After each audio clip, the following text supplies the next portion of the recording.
Good evening. I call to order this April 5th meeting of the Winston-Salem City Council. Pursuant to the policy and procedures adopted by the City Council and because of the stay-at-home order relative to virtual meetings, I've determined it is not feasible for the City Council and I to meet together tonight physically. Therefore, all council members are participating remotely. We will vote by roll call. When an action comes up, I will call each of the council members and they will indicate their vote. Will the city clerk please call the roll? Councilmember Larson. Present. Councilmember Clark. Here. Councilmember Mundy. Present. Councilmember Scipio. Present. Mayor Pro Tem Adams. Here. Councilmember Taylor. Present. Councilmember McIntosh. Here. Councilmember Burr. Here. Thank you. We do have a quorum. All members are present. Council members, as we go to a moment of silence, I would ask that we might keep our city clerk in mind. Her family is experiencing some medical issues, and we certainly, I'm sure she would appreciate if we kept her in our thoughts and prayers. So would you please join me and the City Council in a moment of silence?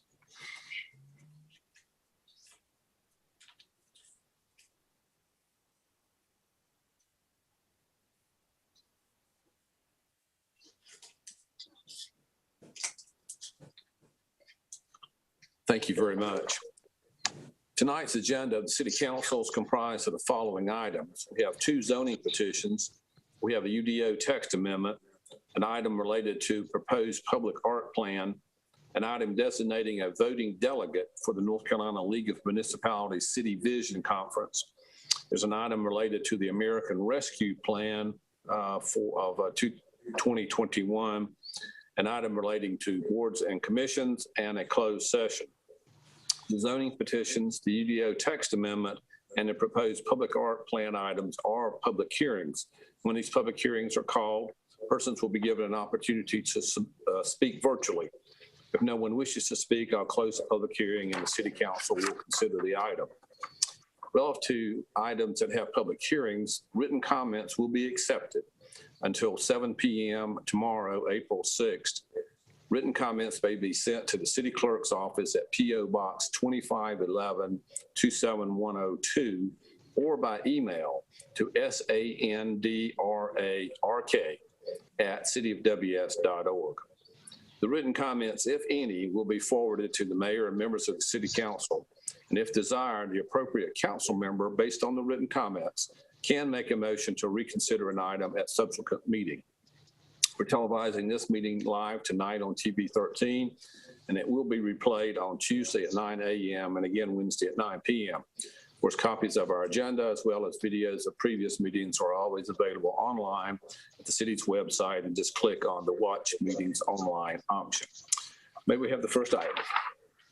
Public hearing on zoning petition of James Strader and James W. Strader Revocable Trust from HBS to HBS. Property is located on the southeast corner of Peters Creek Parkway and Brewer Road, located in the South Ward. Planning Board recommends approval of petition. Thank you. Mr. King, do we have anyone signed up to speak on this item? Mayor joins. We have the applicant here. We do not have anybody here in opposition.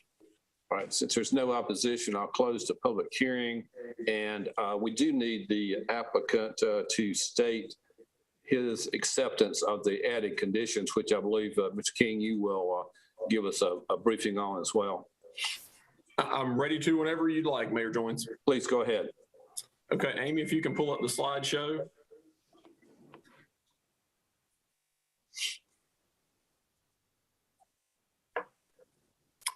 All right. Again, this is zoning case W3462. It's a little over an acre at the corner of Peters Creek Parkway and Brewer Road. And this request is a special use rezoning from highway business special use to highway business special use for the use of restaurant with drive-through. Next slide, please. Here's a location map with the subject property shown in yellow there. Again, this is the southeast corner of Brewer and Peters Creek Parkway. You can see everything on the south side, at least along the Peters Creek frontage, is zoned highway business. You've got the Aldi grocery store there to the south. You've got a bank and a convenience store to the west.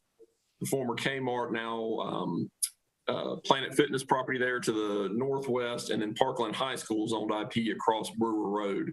The subject site plan contemplates the removal of the building on the subject property where the HBS label is shown. The building to the south would remain. Next slide, please. So here's the aerial image of the subject property showing the existing buildings located there. Next slide. Some images taken on site. So this is from Peters Creek Parkway. You can see the site identified there in the background. This is looking south at the intersection of Brewer and Peters Creek. Next slide. This is on Brewer Road. The site would be to the left. Parkland High School would be to the right in this image. Next slide. And looking into Parkland High School from Brewer Road, directly across the street from the subject property. Next slide, please. Here's the South Suburban Area Plan, and you can see the subject property is shown there for intended commercial use, so the request is consistent with the proposed land use there. Next slide. And this is a site plan submitted with the request, so Peters Creek Parkway on the left side of your image, Brewer Road on the top side of the image there. And what's being shown, again, the building to the south would remain, and a new Starbucks is proposed there with a drive-through. One access point that would be a right-in, right-out only there, closer to Peters Creek Parkway, and then a connection to Cliff Street, which is a small public street stub there on the right-hand side of your image. That would allow full access movement out onto Brewer Road. There would be a small median installed there at that first access point to limit it to right-in, right-out movements. And next slide, please.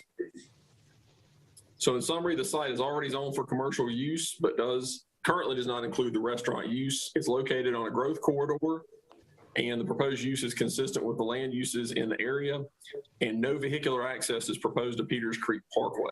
Next slide, please. So in summary, the request was heard by the planning board at their March public hearing. There were no speakers in opposition, and the board voted 7-0 to recommend approval of this request. And since that time, I believe council received an email of concern last Thursday, and then I believe you also received some comments from a representative of the school system today. I know the school system folks had a conversation with the developer. The developer was trying to mitigate some concerns. I believe the concern from the school system was students crossing Brewer Road to come to the Starbucks that's being proposed. And the developer has agreed to the condition that you see there under other requirements. Developer shall install a decorative fence with the required street yard along Brewer Road. Said fence shall extend from the westernmost access point over to Cliff Street. And the intent behind that is to have an attractive kind of faux aluminum fence, something of that nature that would really channel pedestrian traffic either to the Cliff Street side of it or to the dedicated crosswalk. So if there are folks trying to cross the street, at least it channels them in a safe direction. With that, I'm glad to answer any questions. Any questions, Mr. King? Mr. King, John Larson. Go ahead, John. Yes, my understanding was also there was some concern in traffic planning about a U-turn signage. Is that something to be resolved later with DOT? It will be. So at some point when the city issues a driveway permit, that's something that can be negotiated at that point on this. Okay, thank you. Mr. Taylor, did I see your hand? Yes, sir. Mayor, members of the council, Mr. King, are there any plans for crosswalk improvements? Let me go back. Amy, if you can pull the slideshow back up and we can go back and take a look at that.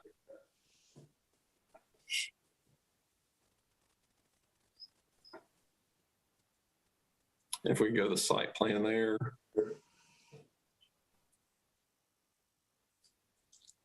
So Councilmember Taylor, if you can see the site plan, hopefully there on your screen, what you will see is basically there will be a crosswalk shown at the access point there, the westernmost access point. And then there will basically be a dedicated crosswalk that gets you from Brewer Road south into the building there. And then, of course, there are crosswalks within the parking lot itself to help facilitate safe pedestrian movement. Those are the crosswalks that are contemplated with this request. Well, I'm wondering if there are any going to be proposed on Peters Creek Parkway. As someone who attended Parkland High School, I do know that is a heavy foot traffic area, but it's also heavy traffic for cars. There's a Starbucks right across the street from a Parkland High School. You know the students are going to want to cross the street. What have we done to make sure that they're safe? Because if we have an accident here, I don't know if I could live with that or support this item without it. Councilmember Taylor, what we can do is we can take those concerns and share those with our DOT and certainly with NCDOT as we share responsibility at that intersection, and to see if there's any improvements that can be done as part of this request or separate and apart from this request to make sure that intersection is safe for pedestrians moving forward.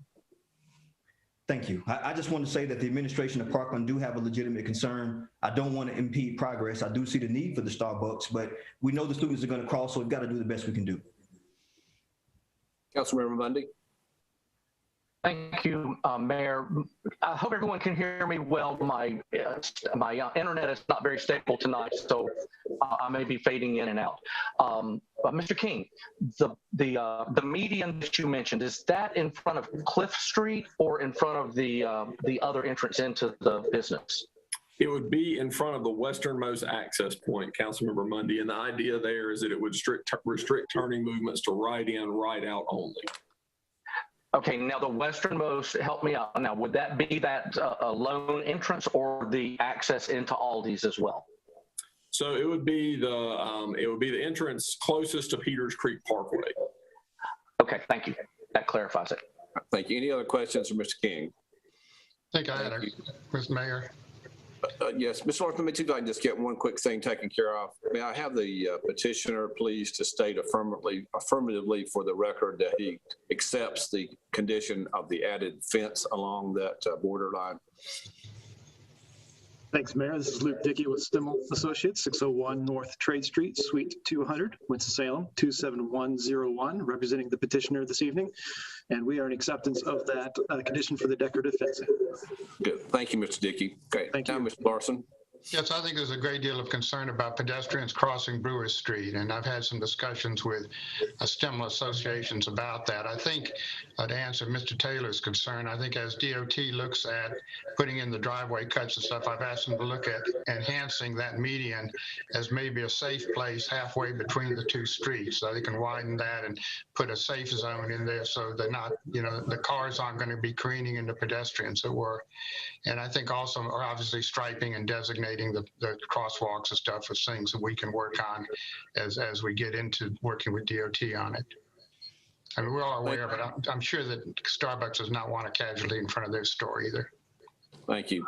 I have closed the public hearing. Councilmember Larson, I'll recognize you for a motion at your convenience. Yes, I'd like to make a motion, Mayor. I move approval of Z1 or W-3462, statement of consistency with the comprehensive plan. Thank you, sir. Second, Clark. Thank you. Second, Councilmember Clark. Any further discussion? Councilmember Taylor. Really quickly, I just want to make sure that we have read into the record that we are committed to working with DOT to make sure that we're making pedestrian improvements to make it safe for students to cross. Thank you, Councilmember Taylor. I'm sure that is part of the record, and the city attorney wanted to comment on something as well. Just make sure it's approved with the add condition. Beg pardon?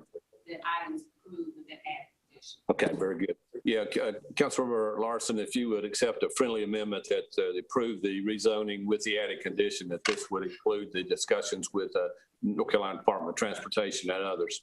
Right, absolutely. Happy to make that amendment. Okay, and Councilmember Clark, you second. I'll accept his amendment. All right. All right, very good. We'll go to the roll call. Councilmember Larson? Yes. Councilmember Clark? Yes. Councilmember Mundy? Aye. Councilmember Scipio? Yes. Mayor Pro Tem Adams? Yes. Councilmember Taylor? Yes. Councilmember McIntosh? Aye. And Councilmember Burke? Yes. Thank you. That is unanimous. We do make sure that the added condition is added to that item there. I think the decorative fence. I think Councilmember Larson, I think you intended for that to be part of your motion as well. Just yes. Make sure. Yes, it should have been part of the amendment. Okay, very good. And Councilmember Clark, you seconded with that in it. All right, thank you very much. Maybe go now to item Z2. C2, public hearing on zoning petition of National Investors of the Triad LLC, United Metropolitan Baptist Church, First Calvary Baptist Church of Winston-Salem and City of Winston-Salem from RM 18 and RMU to PBS. Property is generally bounded by East 3rd Street, Woodland Avenue, East 5th Street, and Metropolitan Drive, located in the East Ward. Planning Board recommends approval of petition. Thank you. Mr. King, are there anyone signed up to speak on this item? Mayor Joins, we have no one signed up in opposition, and we have 9 folks signed up in support of this request. Very good. Thank you. Well, since there's no opposition, I will close the public hearing.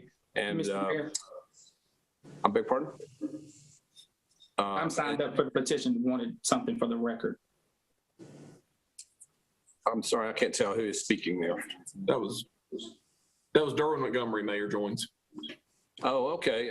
I'm sorry, Derwin. Please go ahead and state your comment.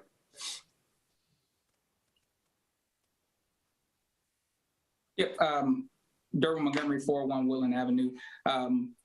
One, generally, First Calvary Baptist Church is tremendously supportive of the project. There are 2 things that we did want to note for the record to be clear that we plan to request for. One is in reference to permitted parking on Woodland Avenue and 4th Street around the church.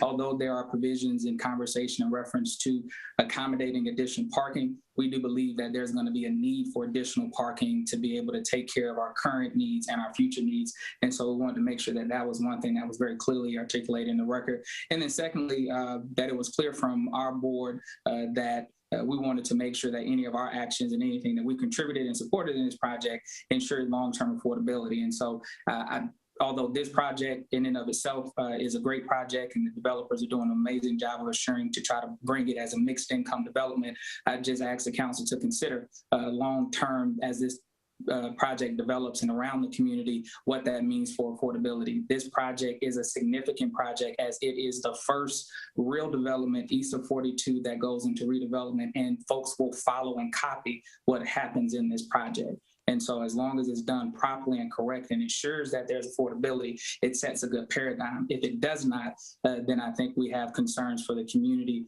to be concerned about. And I think some in the community want to ensure that when we look westward in and around a baseball stadium, you got communities similar and you have questions of affordability. This project itself takes into some of that in consideration. But from our perspective, our concern was always long-term affordability, and we shared that with the developers, and we believe they're considering that in their project. Thank you, Mr. Montgomery. Appreciate those comments. With Councilmember Scipio's permission, I just asked Mr. King to give us a summary of the project.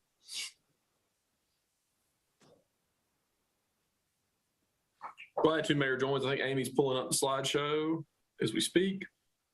All right. So this is zoning case W3463. It's a little over 7 acres, generally bounded by East 3rd Street, Woodland Avenue, East 5th Street, and Metropolitan Drive. And this is a rezoning from RM 18 and RMU to residential multifamily districts to PBS, which is pedestrian business special use for a mixed use project. Next slide, please. I want to share Legacy's growth management plan as this site is located. It's kind of hard to see, but it's in the red growth management area 1. That's our city and town centers. You may remember council did an amendment to the growth management plan a couple of years ago to include this in GMA 1 to coincide with the East End master plan. Next slide. Here is the location map with the subject property shown in yellow. So you can see it's broken down into 3 tracts. Again, they're bounded by 5th, Cleveland, 2nd, and Metropolitan Drive. It's currently zoned multifamily, and the request is to go to PBS, pedestrian business special use. Next slide, please.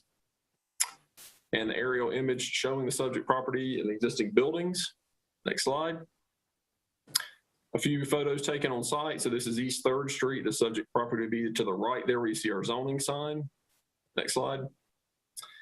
East 4th Street looking west, and the subject property is actually located on both sides there at the intersection of Woodland Avenue. You can see our zoning signs on both sides of the street there. Next slide. And on East 5th Street, the subject property would be to the right in this image. Next slide, please. So the subject property is located within the boundaries of the East Northeast Area Plan update, which does recommend mixed use for the subject property. You can see in the pink shading there shown on your screen. Next slide. And as mentioned earlier, it's also within the boundaries of the East End Master Plan, which was developed with a lot of input from the community. back around 2018. I think October was the adoption date there. You can see the portion of the plan circled in yellow, which really calls for mixed-use buildings addressing the street, similar to the graphic you see on the bottom right there. And in staff's eyes, this plan does a really good job of bringing this vision to life. Next slide, please. So this is a site plan submitted with this request. So you can see there are two larger buildings. They're located between 5th and 4th Streets. Those are 3 to 4 stories in height with a mixture of uses located within those buildings. And you see there the buildings shown there on basically between the 3rd and the 4th Street frontage. And then basically a combined use office retail building there at the far corner of Metropolitan Drive and East 4th Street. On-street parking provided along the street. The frontage is there on Woodland, 4th, 5th, and 3rd. And again, I just do want to compliment the developer for having the buildings pulled up the street with a mixture of uses consistent with the vision for the East End Master Plan. Next slide, please. These are some building elevations submitted with this request. Next slide, please. So in summary, the site is located within GMA1 and is well served by sidewalks, transit, and multiple public streets that have capacity to handle any increase from this development. This would increase the density on a site which has been zoned for multifamily for many years. It's consistent with the adopted area plans, both the East-Northeast Area Plan and the East End Master Plan. And the proposed request would provide additional housing opportunities in an area where we have existing infrastructure to support the increase. Next slide, please. This request was heard by the Planning Board at their March 11th public hearing. There were no speakers in opposition, and the Planning Board voted 7-0 to recommend approval of this request. And I'm glad to answer any questions. Any questions for Mr. King?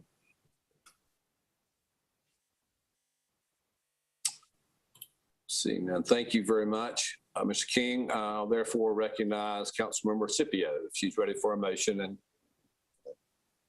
Thank you, Mr. Mayor, and good evening, all of my fellow council members. It's always great to see you guys.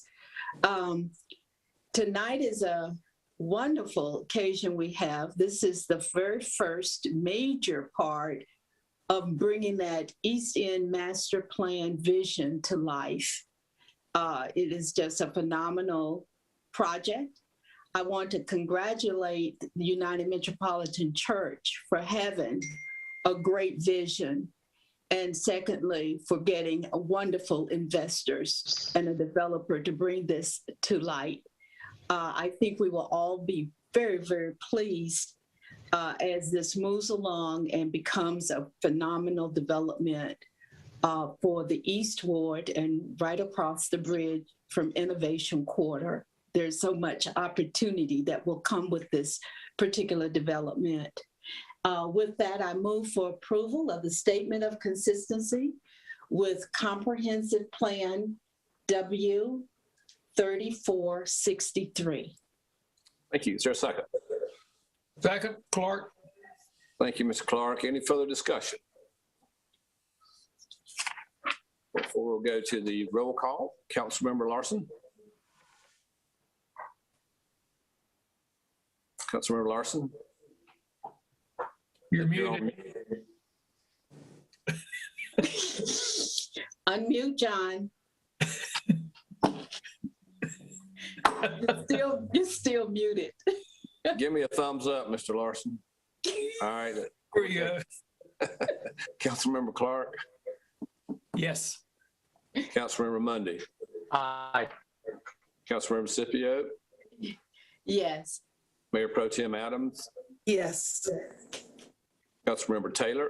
Yes. Councilmember McIntosh. Aye. And Councilmember Burke. Yes. Thank you. That is unanimous. Thank you very much, Councilmember Scipio. Great project. Z3, please. Item Z3, public hearing on ordinance amending Chapter 4, Chapter 5, 6, and 11 of the Unified Development Ordinances to revise mixed-use special use provisions and to add provisions for cottage courts. UDOCC 8, Community Development Housing General Government Committee forwarded this item without recommendation. Thank you. Before we go to the public hearing, I'm going to ask Tiffany White if she would give us a very brief summary of this proposed UDO text amendment. Ms. White? Thank you, Mayor Joines, Mayor Pro Tem Adams, council members. My name is Tiffany White. I'm a project planner with Planning and Development Services. I'm here tonight to present UDO CC8, which is a petition from Planning and Development Services staff to amend the UDO to revise standards for two separate items. One, the mixed use special use district, and two, to add provisions for cottage courts. Next slide, please. Some quick background: as part of the 2020-2021 work program, the Planning Board asked staff to address recommendations for two separate items that came out of the 2020 Innovative and Land Efficient Residential Development Regulations report for planned unit developments and cottage courts. In addition to that report, Legacy makes numerous references to increasing housing variety and residential choice by encouraging a mixture of residential densities and housing types through land use recommendations. Next slide, please. In addition to that, the Winston-Salem Forsyth County Housing Study and Needs Assessment also recommended meeting the need for 15,000 new housing units with a strategy to fill housing stock with missing middle housing structures and smaller size units to meet current and future housing needs. As a reminder, missing middle housing encompasses a range of housing types that include smaller scale residential units, as you can see from the image here from Opticos Designs. Next slide, please. One of the recommendations out of the Innovative and Land Efficient Residential Development Regulations report was a recommendation to create a planned unit development. There was also a recommendation that came out of the 2018 UDO code assessment to also consider a PUD ordinance. So that was another reason that we looked at this. PUDs typically include a mix of residential and non-residential uses and allow for design flexibility and innovation. Winston-Salem actually had a PUD ordinance from 1973 to 1994 when it was replaced with the development of the UDO with the planned residential development, or PRD, and the mixed use special use, or MUS district standards. Next slide, please.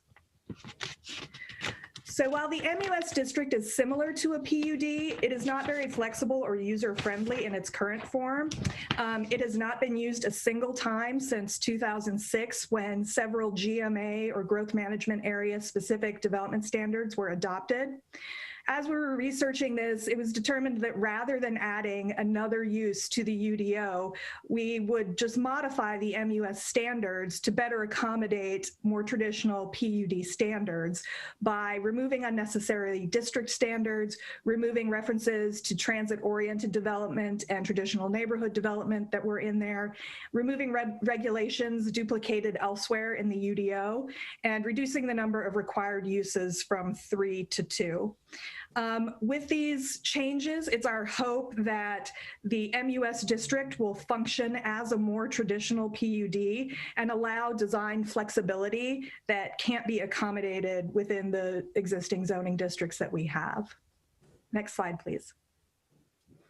So another separate recommendation that came out of that Innovative and Land Efficient Residential Development Recommendation report was to consider a cottage court ordinance.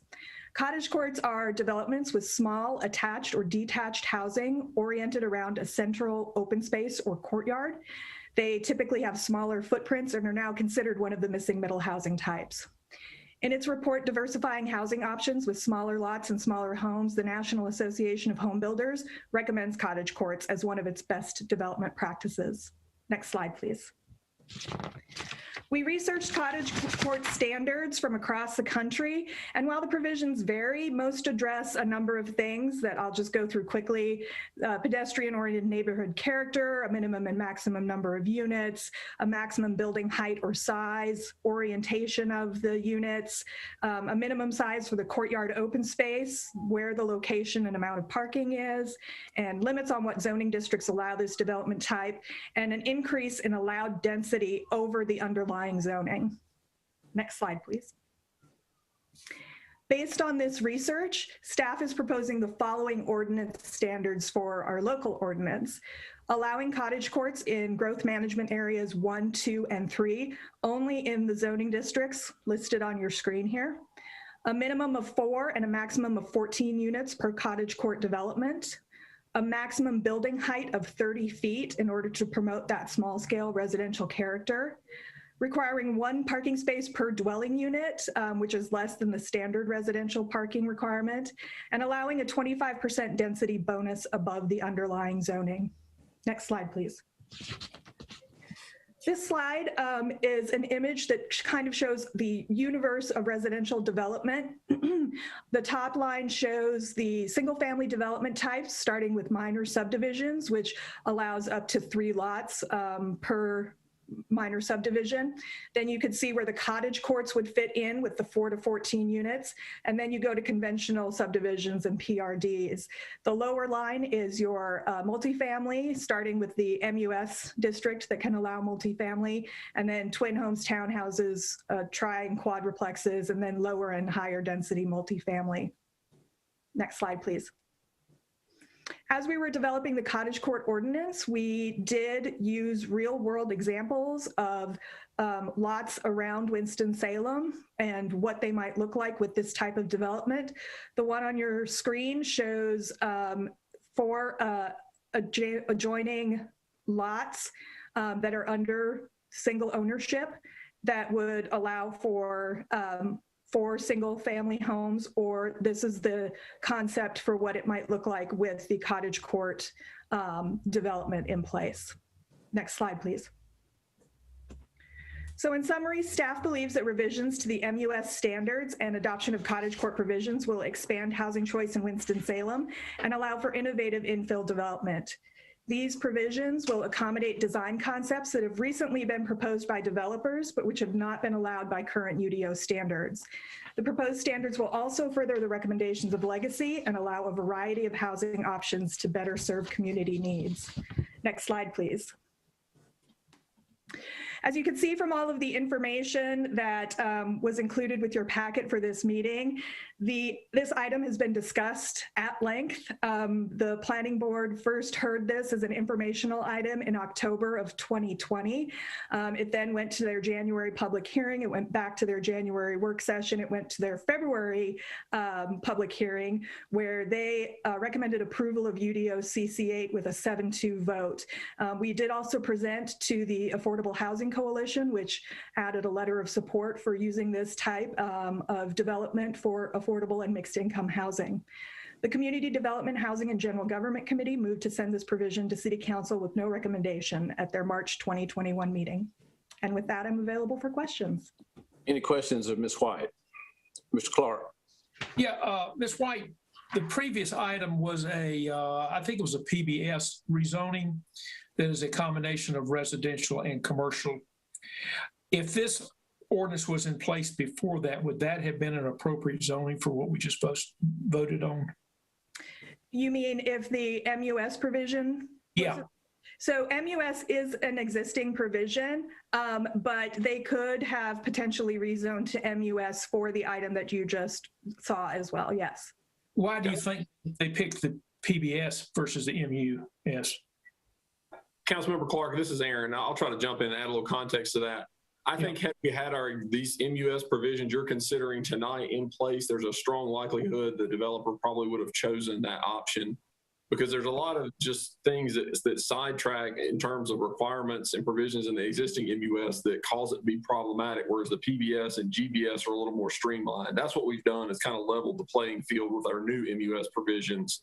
And so I think had we had those in place, there'd have been a really strong discussion about that being an appropriate zoning district. Okay, because I mean, MUS has been around, it's never been used, it sounds like. So hopefully we're making some changes that will make it more usable.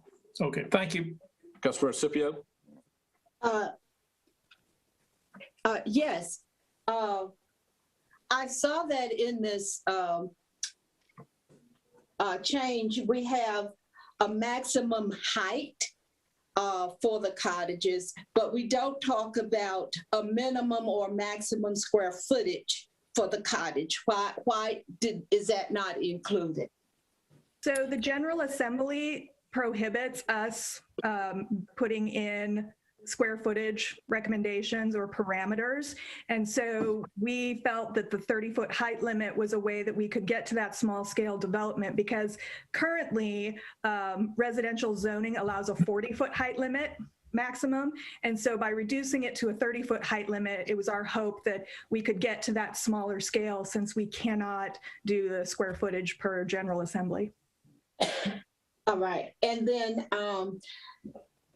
as I understand, there would not be any kind of resident or public input for anyone planning a cottage community. If someone wanted to do it, they could just do it without any kind of input from residents or owners of adjacent property. Is that right?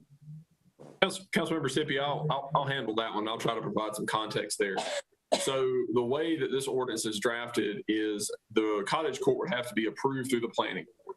And keep in mind, the planning board has approved subdivisions, whether they're 10 lots or 150 or 200 lots for decades. That's been the practice here. They approve those. There's no public hearings held for those items. So we didn't feel it was appropriate for staff to be approving these things. We also didn't think it rose to the level of needing elected body public hearings to approve these, given the small nature of these. So we felt it was appropriate to have these cottage courts approved by the planning board at their level without the public hearing. And I want to be clear, it's not an all or nothing proposition. Citizens can still send in their comments and concerns to staff. We forward all of those comments to the planning board.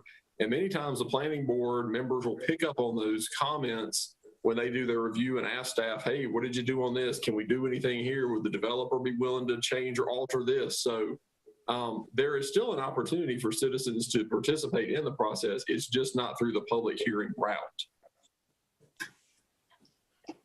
Mr. King, then how do we ensure that the cottage courts would not be relegated to low-income areas and they would be very low quality housing, and therefore we're going to be creating a slum in 50 years?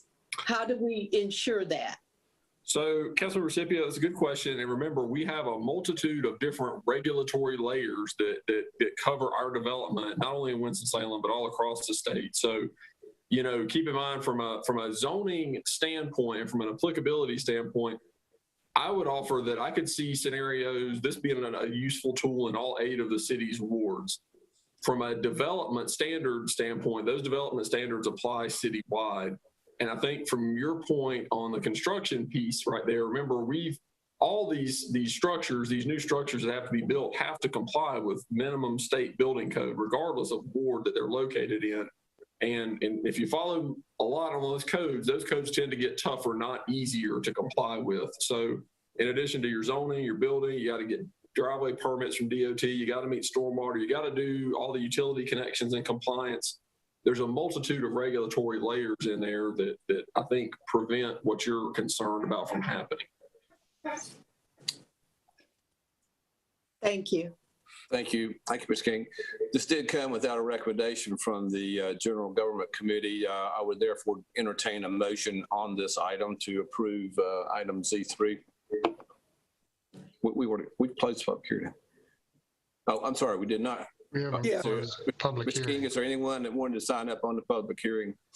Mayor Joines, you have 5 speakers signed up in support. Nobody signed up in opposition. All right, without objection, then I'll close the public hearing since we don't have anyone in opposition, and then I'll accept a motion. Mayor. Yeah, Mayor Pro Tem. Yes. I move for 1, approval of the statement of consistency for approval of this item, and 2, approval of agenda item Z3. And I'd like comments after we get the motion on the floor. Is there a second? Second, Monday. Okay, go ahead, Mayor Pro Tem. Again, you have been seeing us bring you the cleanup of a lot of UDOs and planning, particularly whether it's development or housing or commercial and all of that, really over the past 5 or 6 years. As Mr. King said and Ms. White, part of this is cleaning up and condensing and helping our customers who are the developers and the builders, the investors, see a cleaner document or a path, particularly for middle housing. It is nationally known that that is an area that is missing. I just saw in the national news the prices that we see of housing right now. The median average is like $320,000, and Councilmember McIntosh and the developers and realtors on the meeting can attest to that for median housing. So this will help. You know, everybody knows that we have a housing shortage of 15,000 plus units, and we use that number, but the number's growing every day. And with the virus and the economy and things that have happened to people, they will be looking to buy housing. But they even interviewed a lot of people on the news, young people, old people, people whose incomes have changed in jobs due to the virus, that want to buy a house. And right now, they can't afford the monies that is being asked. I ask you, all of you, for Winston-Salem to continue to keep an open mind as citizens and all of us as we move forward to try to help bring some housing to those who need it and want it the most. And again, the planning board, as you can see, they don't just go 7-0 on a lot of things. They usually will go 7-2 or 6-3. And they will leave lots of room. Again, the citizens, they contact them and they change their minds frequently about a lot of things or put in a lot of amendments to it.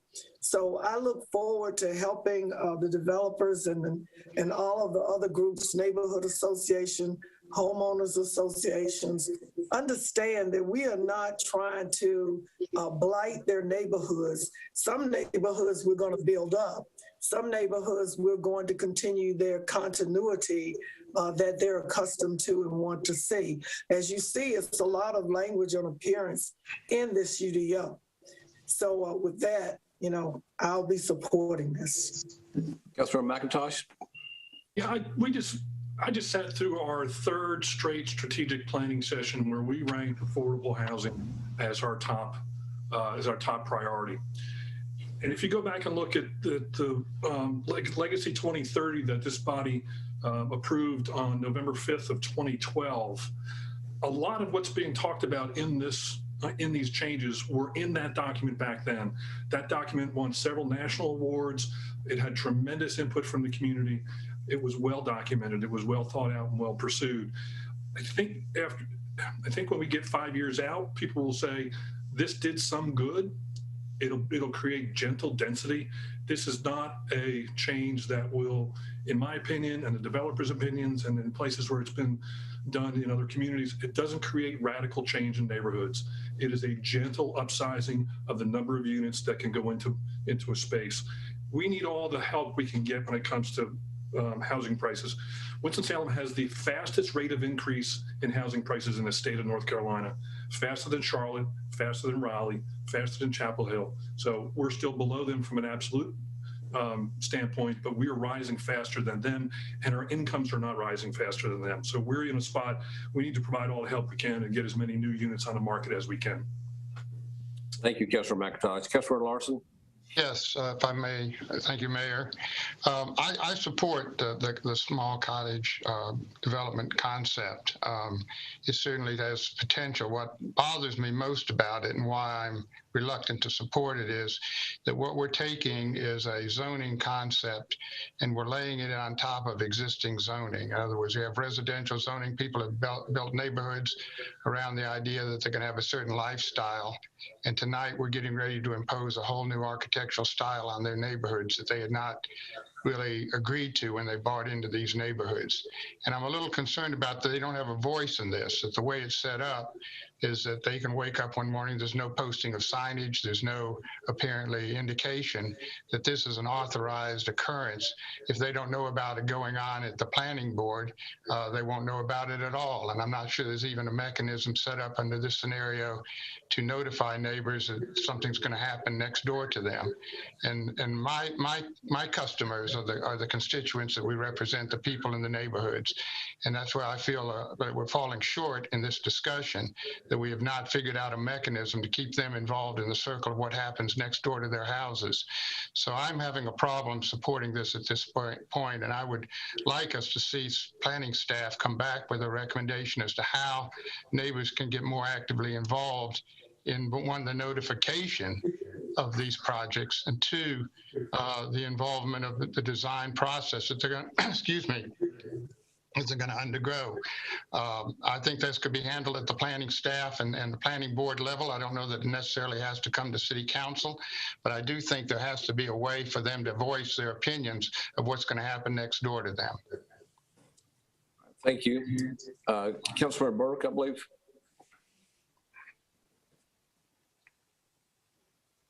Thank you, Mayor. Good evening, colleagues on the council. I would like to say that I think that the college course I think it's a great concept, but I'm in total agreement with Councilmember Larson. I'm not comfortable with this as far as not having input from the residents and property owners. And I just would like to add or be able to make sure that they are included, because this will affect their properties and it will change the communities that they have invested in. So just to make sure that they will have some input, I think would be a better way to add the cottage courts. Thank you. Thank you, Councilmember Burke. All right, we do have a motion on the floor to approve this UDO text amendment. We will now go to the roll call. A yes vote does approve the UDO text amendment. Councilmember Larson. I'd have to vote no at this point. Councilmember Clark. Yes. Councilmember Mundy. Aye. Councilmember Scipio. I'm going to vote no at this time. Mayor Pro Tem Adams. Yes. Councilmember Taylor. Yes. Councilmember McIntosh. Aye.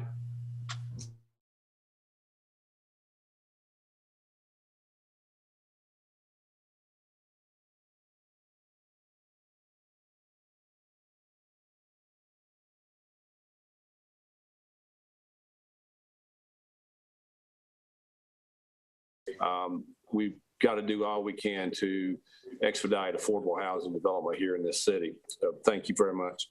Item Z4. Gosh. Item Z4, public hearing on resolution adopting the proposed plan, Public Art 2020 through 2030, Winston-Salem Forsyth County Plan, recommended by Community Development, Housing, General Government Committee. Before we have the public hearing, I'd like to ask Kelly Bennett if he'd make just a very brief comment on the public art plan. Mr. Bennett. Thank you, Mr. Mayor, members of council, Mayor Pro Tem. The public art plan has been facilitated by the City County Public Art Commission. It sets the agenda for the next 10 years of city and county public art investment. It has 5 goals and then project recommendations, which include locations and different ideas for public art. Many reasons to invest in public art, including defining a sense of place, attracting visitors, investments in local jobs. And here's a look at some of our peer cities' public art administration. You can see the amount of staff they allocate to public art, their annual budget for public art, and then their percent for art ordinance, whether they have one, and then how much that includes. Percent for art ordinance is investments in capital expenditures such as parks, streetscapes, things like that, and they reserve most of the time 1% of that public investment for public art in those areas. And then you can see how this all adds up to a number of projects per year. And that brings us to goal 1 of the plan, which is to consider a percent for art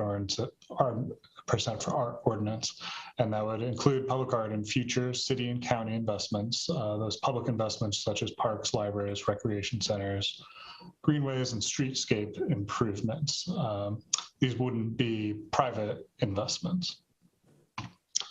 Goal 2, and you can see our River Otter water tank along Peters Creek Parkway, which won a national award this weekend from the Emerging Local Government Leaders group, and it won their NOPE National Championship Award, named after Leslie Knope on Parks and Rec show.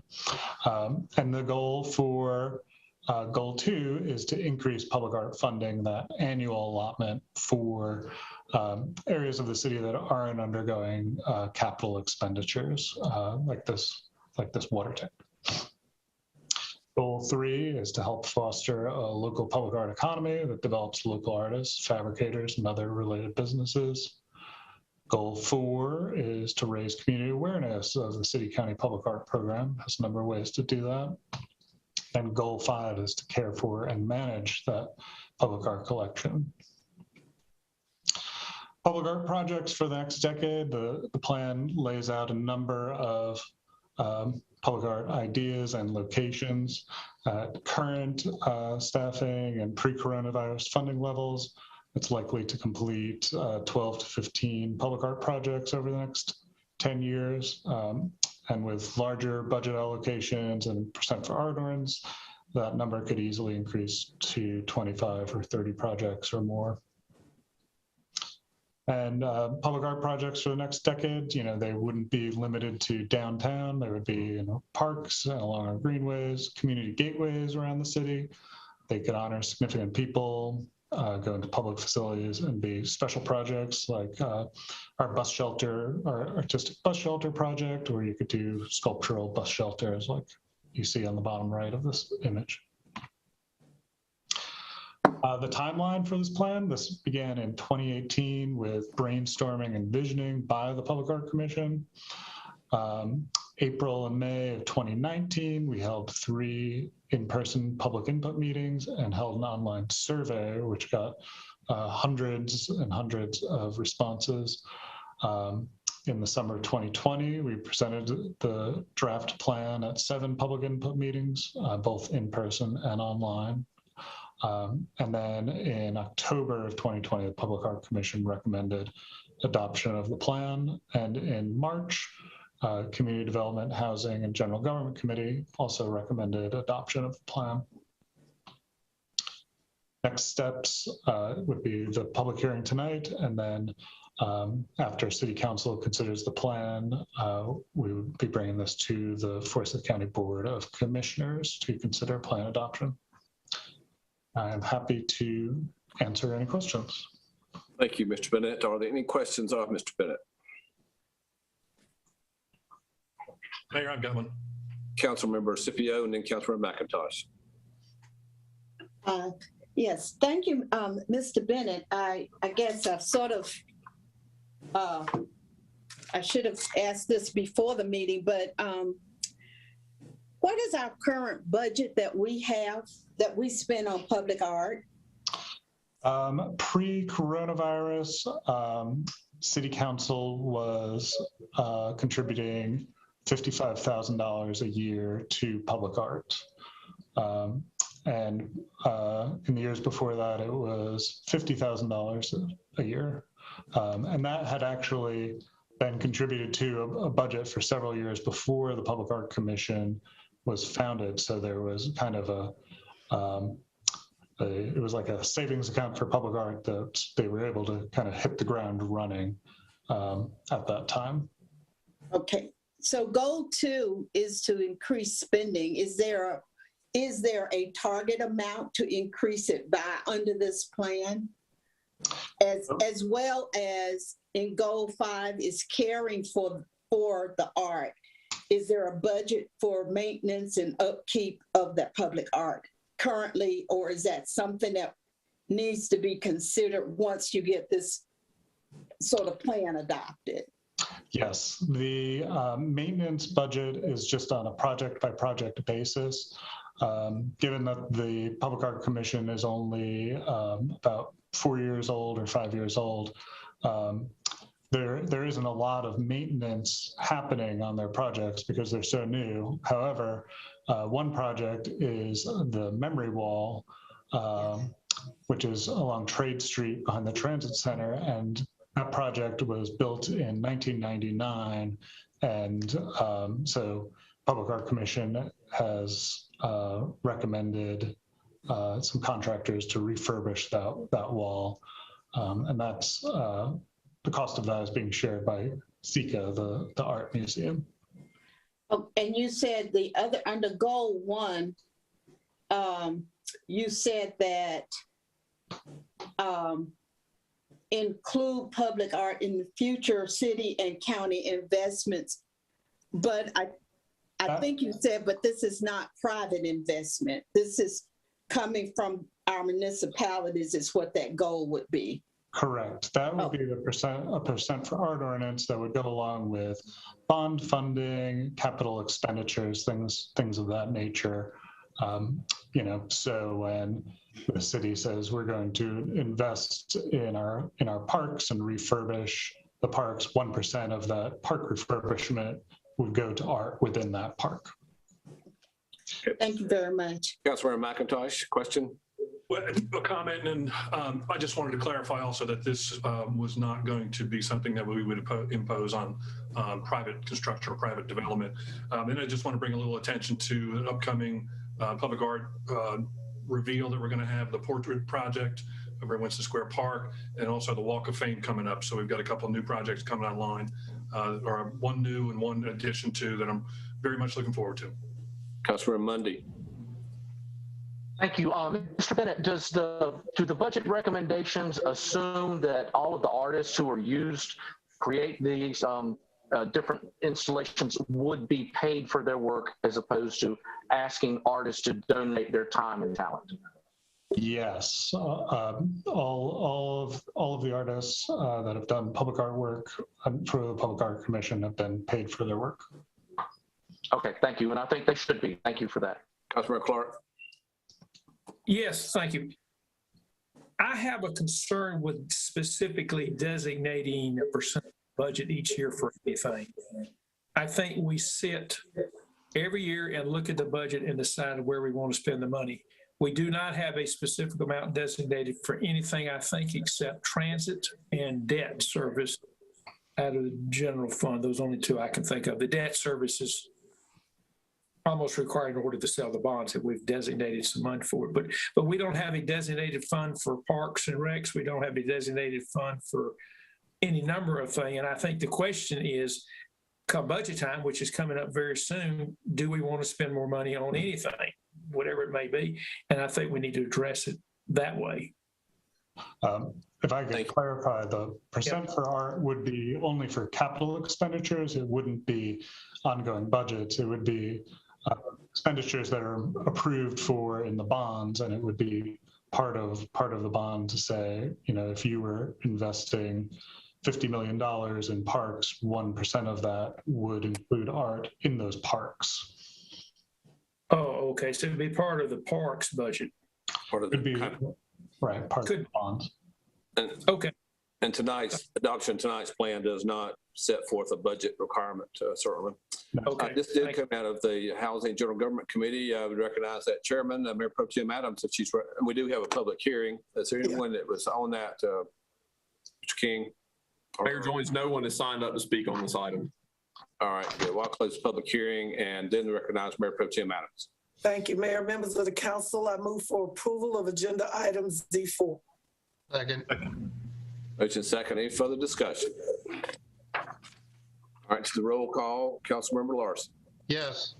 Councilmember Clark. Yes. Councilmember Mundy. Aye. Councilmember Scipio. Yes. Mayor Pro Tem Adams. Yes. Councilmember Taylor. Yay. Councilmember McIntosh. Aye. Councilmember Burke. Yes. Thank you. That is unanimous. Thank you very much. Item Z5. Item Z5, resolution designating voting delegate for the North Carolina League of Municipalities 2021 City Vision Conference. The resolution designates Councilmember Scipio as our voting delegate and Councilmember Larson as the alternate. We entertain a motion. Move for approval. Second, Clark. Thank you. Motion by Mayor Pro Tem Adams, seconded by Councilman Clark. Any discussion? Going to the roll call. Councilmember Larson. Yes. Councilmember Clark. Yes. Councilmember Mundy. Aye. Councilmember Scipio. Yes. Mayor Pro Tem Adams. Yes. Councilmember Taylor. Yes. Councilmember McIntosh. Aye. Councilmember Burke. Yes. Thank you, and thank you, Councilmember Scipio and Councilmember Larson, for serving as our representatives on that. Now we have item Z6. Item Z6, information on the American Rescue Plan Act of 2021, next steps. Let me recognize our city manager to tee this up. Mr. Garrity. Good evening, Mayor, Mayor Pro Tem Adams, members of City Council. I'm going to turn it over to Mr. Rao in a second. As we brief you, we're committed to try to brief you as often as possible about the American Rescue Plan. I just wanted to cover a couple quick things. You know, this is $55 million. It's probably the most federal money we will receive percentage-wise in our careers. It's a very transformative amount of funding. I mean, as we go forward, I would suggest and recommend that, number one, we're very transparent. We have lots and lots of public input. It is the public's money. So have public input all the way through the process. I'd also recommend that we focus on restoring our reserves so that we can have our ship in good order, so that as we move forward with other endeavors, we don't have to ever worry about our reserves, our fund balance, our bond rating, so we can take on new things. And then finally, but certainly not the least, is that we look at projects to use this money for that are transformative, that really it's one-time money, but how can we use that money to really transform things in our community to make a difference? So with that, I'm going to let Mr. Rao go forward and talk a little about process. We will be back a lot to talk about this. It's a very fast-moving target, isn't it, Mr. Rao? Yes, sir. Good evening, joins. Mayor Pro Tempore Adams, members of the City Council. Meredith, would you mind bringing up the presentation?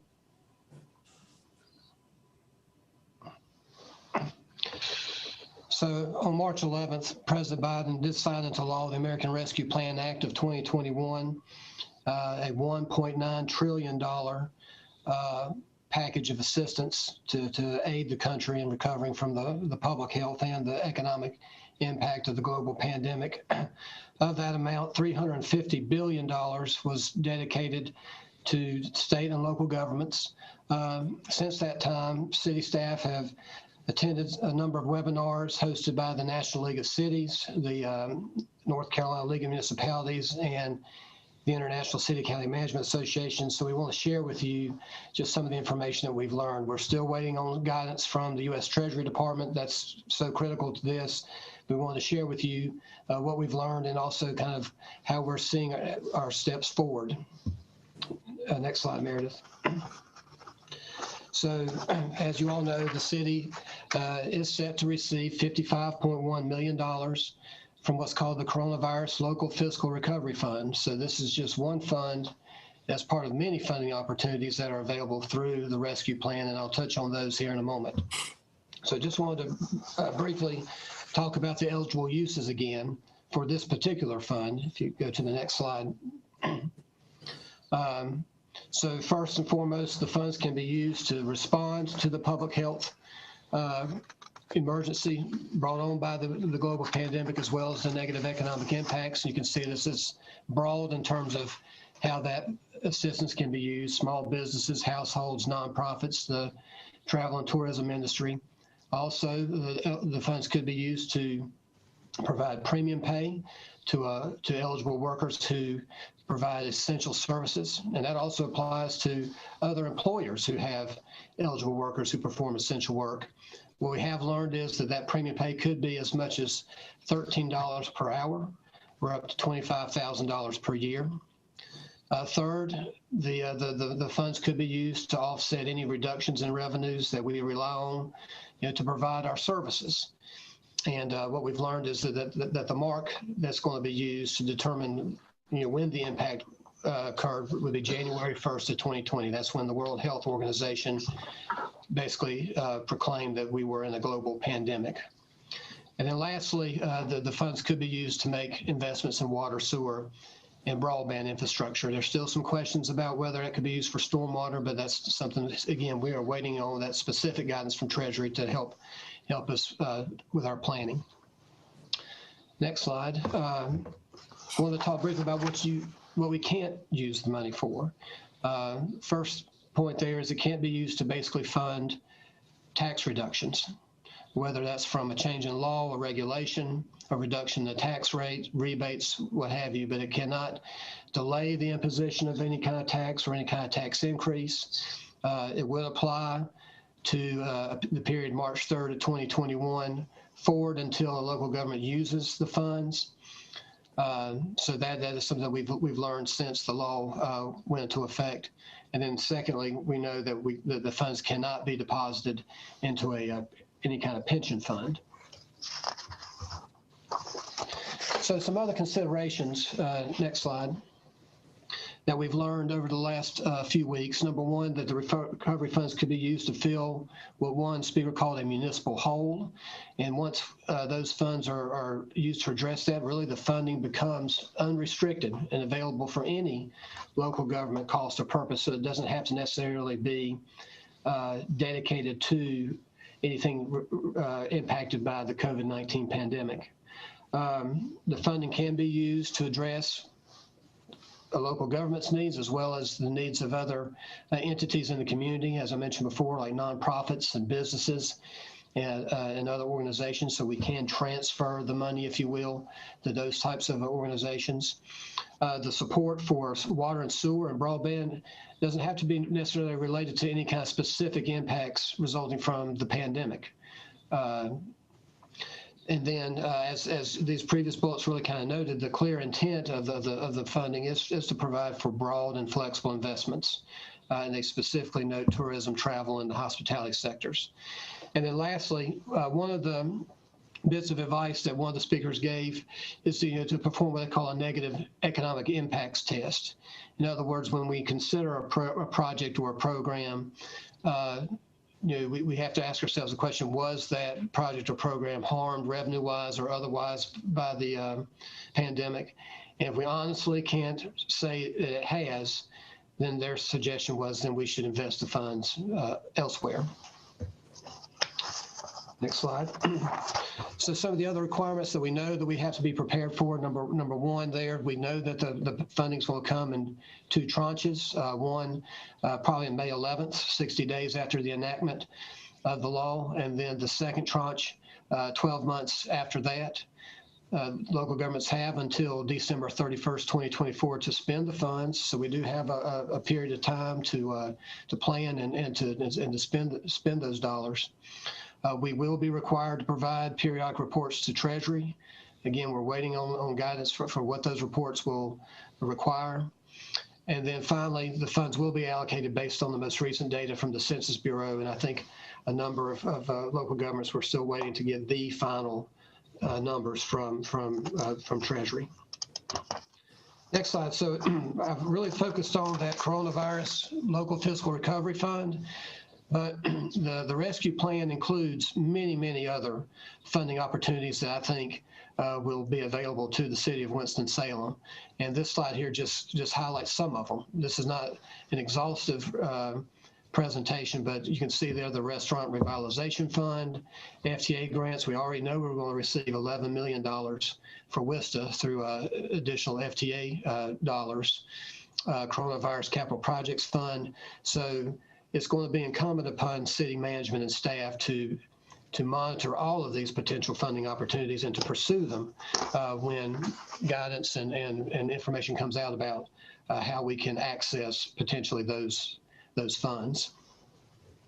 So with that kind of background in mind, I want to talk now in the next several slides about some additional ideas for potential uses of the funds.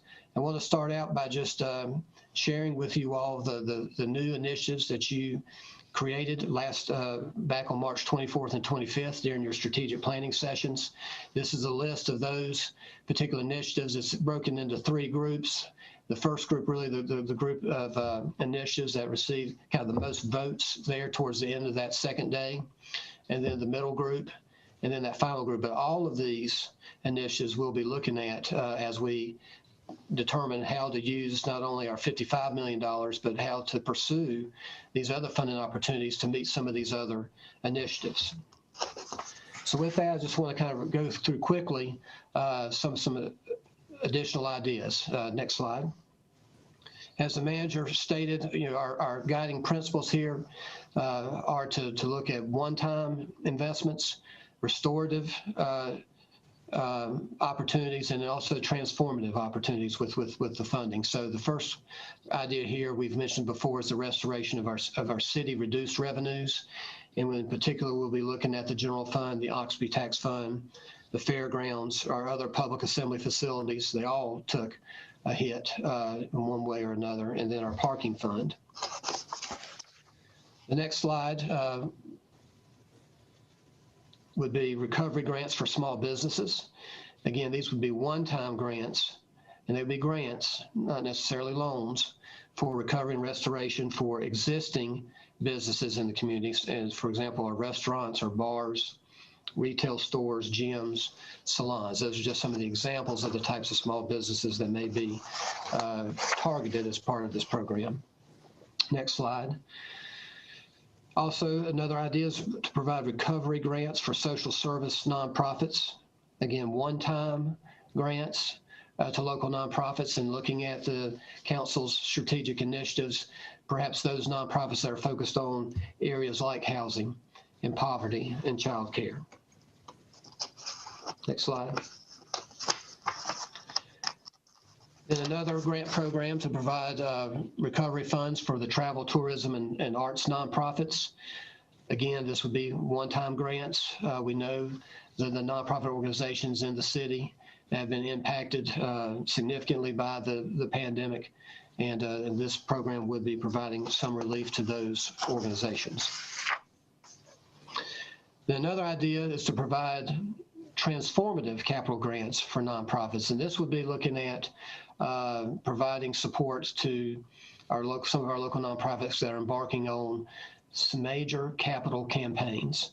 And we know of some already that are underway that are looking to address issues of food insecurity, workforce development, pre-K priorities. So a program to provide grants to support those efforts. Next slide. Also looking at how perhaps the funding could be used to provide for transformative broadband projects. These again be one-time projects to expand broadband access and reduce the digital divide. We know that there's a digital equity committee that has been formed to look at this very issue. And this committee has also created a planning subcommittee that is developing a digital inclusion plan. At next week's Community Development Housing General Government Committee, Tom Koreska, our CIO, will be providing an information item to that committee on the work of the Digital Equity Committee. That digital inclusion plan could very well provide a roadmap for how we could use some of the funds to address this issue. Next one is to provide funding for what we're calling transformative city capital projects. So these would be projects that would cover a lot of the areas that you all identified as part of your strategic planning session. So affordable housing, neighborhood maintenance, environmental initiatives, community engagement, recreation, and public safety. We might have the opportunity to utilize the funds in this way if we're able to utilize the federal funds to address those quote municipal holes in our finances and our budget that would then allow our local funds to become really truly unrestricted. So that's just some additional ideas that we wanted to share for how the $55 million could be used to address many needs in the community. The city management has already been working on developing an internal organization to help us manage the funds and manage the process and the development of the programs, and want to share this chart with you. So obviously the guidance would come from you all in terms of the priorities and what kind of, how we would want to utilize the funds. But then an executive committee of the city organization, mainly the senior management, would provide direction to a steering committee. The steering committee, you can see there, the departments that would be represented on that committee would then work to really flesh out the details for these programs that I just mentioned, you know, the grant programs, the various grant programs, and coming up with the eligibility criteria.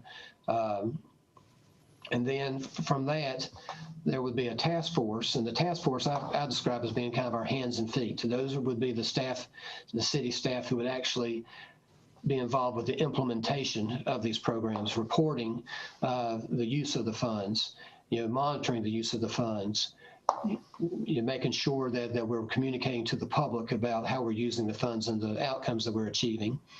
I know that they are on the right-hand side, Strategics. Strategics is our federal consultant. They would continue to have a involvement with supporting the steering committee and helping keep them informed about what's going on in Washington. Well, to talk about next steps, and there are a lot. So number one, again, we're waiting on specific guidelines from the Treasury Department. I think the webinars I've listened to, I mean, that's what everybody's waiting on. There are a lot of questions being asked, and right now there's just, folks are just waiting to get that guidance from Treasury. We were going to continue to look to review these other funding opportunities that I mentioned in the previous slide with all the circles, so that we're prepared to move forward on any of those opportunities that may be appropriate for us to pursue funding. We're going to look to identify potential community partners that may assist us with administration of the funding. You know, we're being realistic about our staffing capacity, and we may want to enlist the assistance of other organizations that have grant-making infrastructure already in place that could help us with the administration of some of these grant programs. As I mentioned a minute ago, we're going to convene the steering committee and the task force, assign the responsibilities, and get those two work groups up and going. The next, we're going to develop a marketing plan and a community engagement strategy. Part of that, a very important part of that, as the manager mentioned, is seeking public input for additional ideas about how the city could utilize the funds. And what we'll be communicating with you over the coming weeks is probably a schedule to hold at least one public input meeting prior to the disbursement of the first tranche. So the first tranche is on May 11th. Try to have a public input meeting before then to help inform the final proposals for how we would use at least the first tranche of money. And then next, to set up a web page.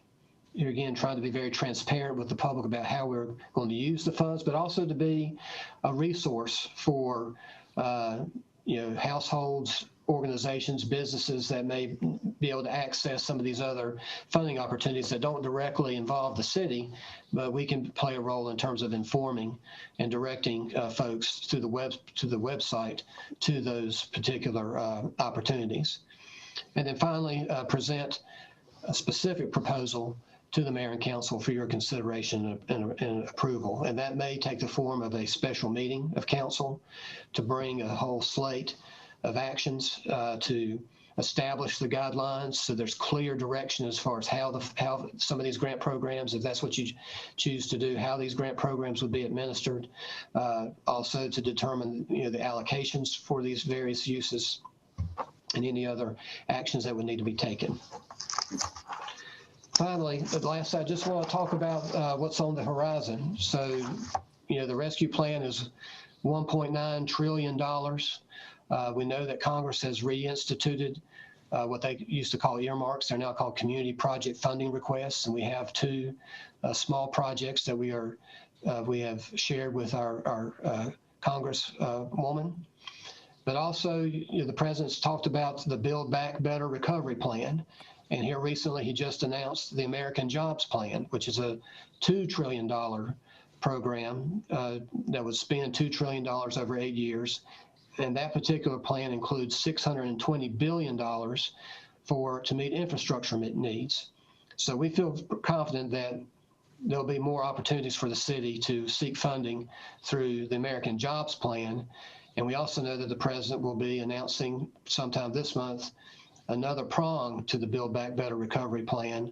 And there could potentially be opportunities for the city to seek funding through that plan. So I think part of the charge for city management staff is to remain vigilant, to stay informed, and then to keep you all informed about what we're learning as we try to determine how best we're going to utilize these funds to get the greatest impact on the community.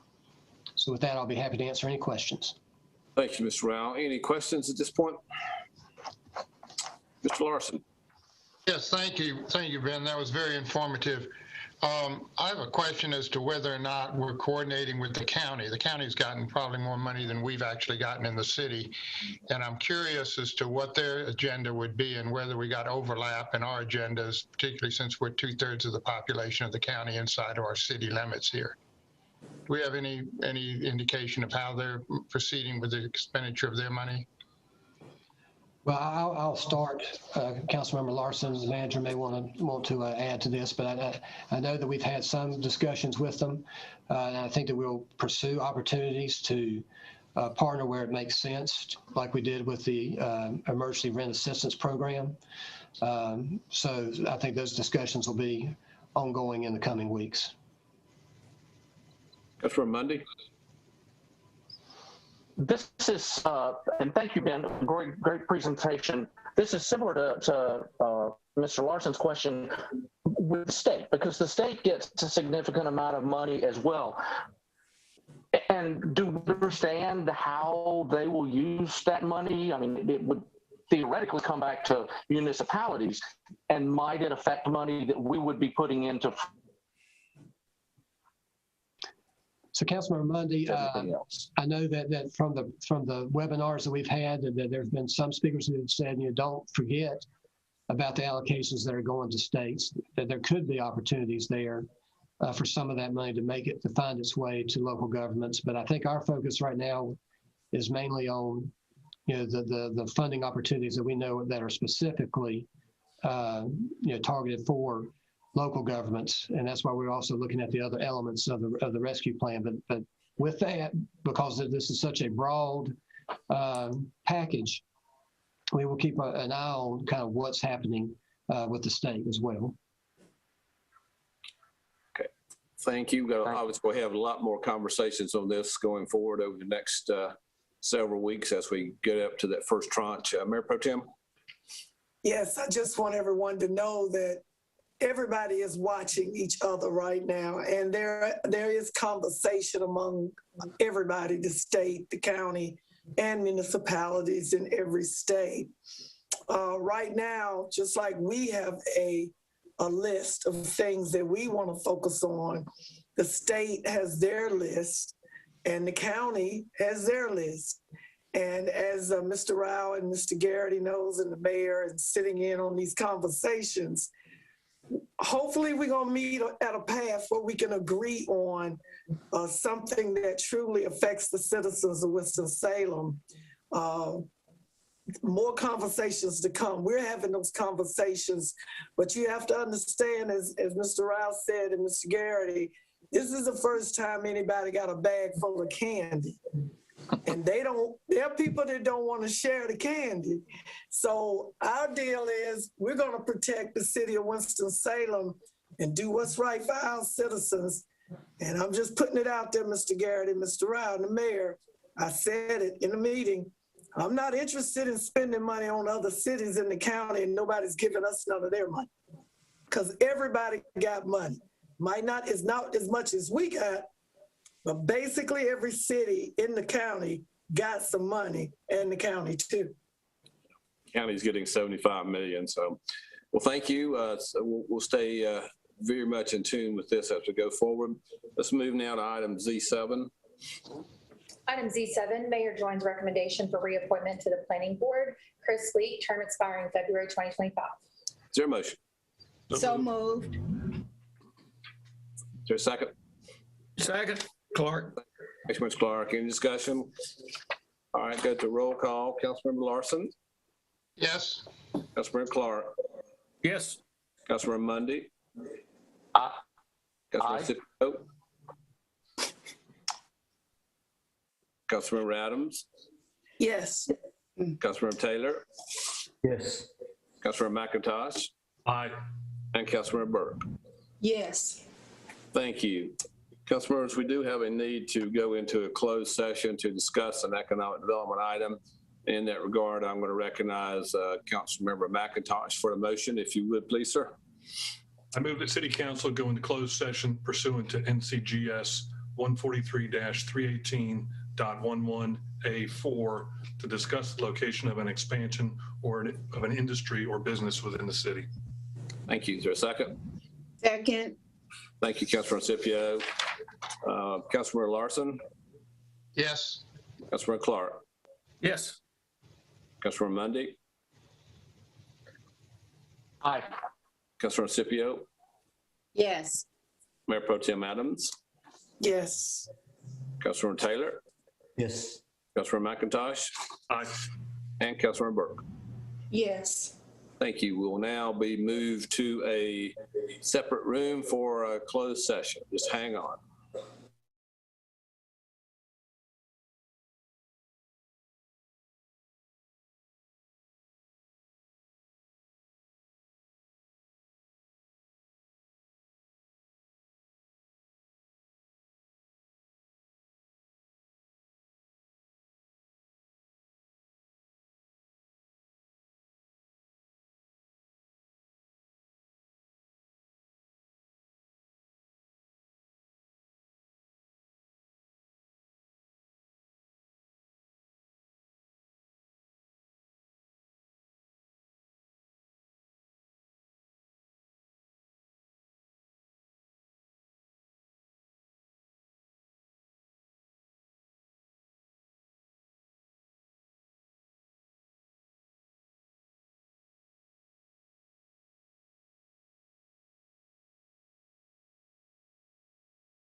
Believe we're back out into open session. I would entertain a motion to adjourn. Excuse me, a motion to end the closed session. Move approval of closing the closed session. Second. All right, all in favor of ending the closed session, please say aye. Aye. Aye. Anyone opposed, say no. Wonderful. I will then entertain a motion to adjourn. So moved. Second. Thank you. Motion by Councilmember Larson, second by Councilmember Clark to adjourn. All those in favor of adjourning, please say aye. Aye. And any opposed, say no. Thank you. We are adjourned. Thank you, council.